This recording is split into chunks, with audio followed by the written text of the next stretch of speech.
Hare Krishna devotees, welcome to Shloka Day. Today's Shloka is Shloka number 74 of chapter 18. Sanjaya Uvacha Sanjaya Uvacha Ityaham Vasudevasya Ityaham Vasudevasya Parthasya cha Mahatmanaha Parthasya cha Mahatmanaha Samvadam imam Ashrausham Adbhutam Romaharshanam. Adbhutam Romaharshanam. Word for word meaning, translation and purport by His Divine Grace, Srila A.C. Bhaktivedanta Swami Prabhupada, Srila Prabhupada Ki Jai. Jai. Sanjaya Uvacha. Sanjaya Uvacha. Sanjaya said. Sanjaya said. Iti. Iti. Thus. Thus. Aham. Aham. I. Vasudevasya. Krishna. Of Krishna. Parthasya. Parthasya. And Arjuna. Cha. Also. Mahatmanaha. Of the great soul. Samvadam. Discussion. Imam. This. Ashrausham. Have heard. Adbhutam. Wonderful. Romaharshanam.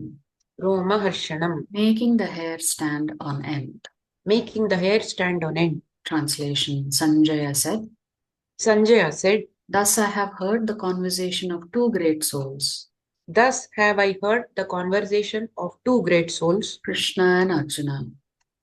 and Arjuna.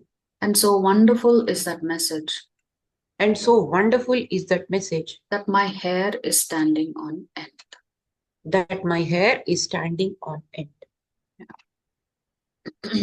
So Krishna and Arjuna have finished having their conversation. So it is Sanjaya now who is speaking. In the beginning of Bhagavad Gita, Dhritarashtra inquired from his secretary Sanjaya what happened on the battlefield of Kurukshetra. The entire study was related to the heart of Sanjaya by the grace of his spiritual master Vyasa. He thus explained the theme of the battlefield. The conversation was wonderful because such an important conversation between two great souls had never taken place before and would not take place again. It was wonderful because the Supreme Personality of Godhead was speaking about himself and his energies to the living entity, Arjuna, a great devotee of the Lord. If we follow in the footsteps of Arjuna to understand Krishna, then our life will be happy and successful. Sanjaya realized this, and as he began to understand it, he related the conversation to Dhritarashtra. Now it is concluded that wherever there is Krishna and Arjuna, there is victory. In this way, Sanjaya comes to the end of his narration of the divine discourse of the Bhagavad Gita. He refers to Arjuna as Mahatma, great soul, as he has heeded the advice and instructions of Sri Krishna, and hence has become eminently wise. Sanjaya now remarks how amazed and astounded he is on hearing their divine dialogue. The hair standing on end is one of the symptoms of deep devotional fervor. The Bhakti Rasamrita Sindhu states, Stambasvedastha Romanchah Swara Bhedotha Vepatuhu Vaivarnyamashru Pralaya Iyasthau Satvika Smritaha.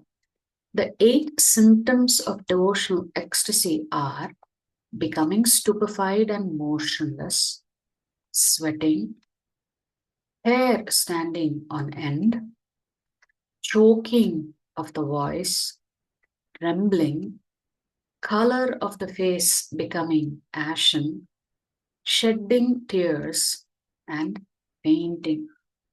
Sanjaya is experiencing such intense devotional sentiments that his hair is bristling with divine joy. One may ask, how was it possible for Sanjaya to hear this dialogue that took place on a far-off battlefield He reveals this in the next verse.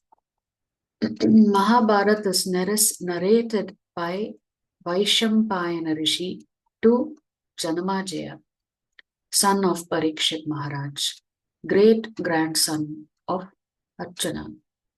Within Mahabharata, Sanjaya is narrating to Dhritarashtra.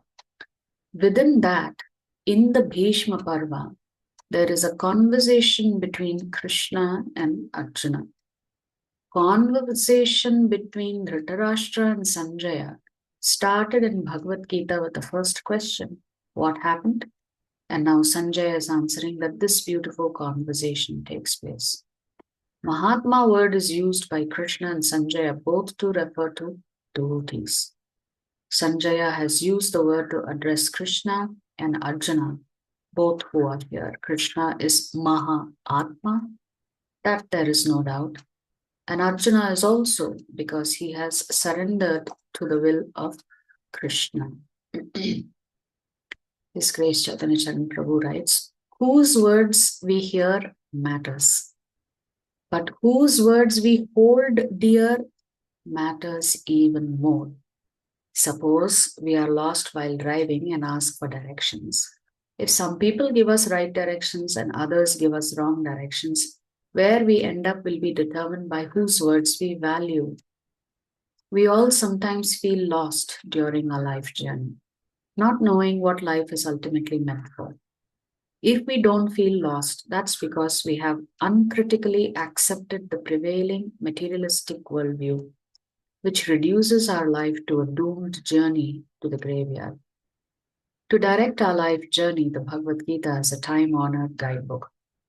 If we get to hear its words, we are fortunate. But more important than hearing the Gita is valuing the Gita. This principle is illustrated through two individuals who were blessed to hear the Gita, Sanjaya and Dhritarashtra. They valued its message differently and quoted drastically different fates. On hearing the Gita, Sanjaya became astonished and thrilled, and he applied the Gita by becoming joyfully absorbed in divine remembrance. That will come in the upcoming shlokas. Dhritarashtra too heard the Gita, but experienced no spiritual elevation. Why?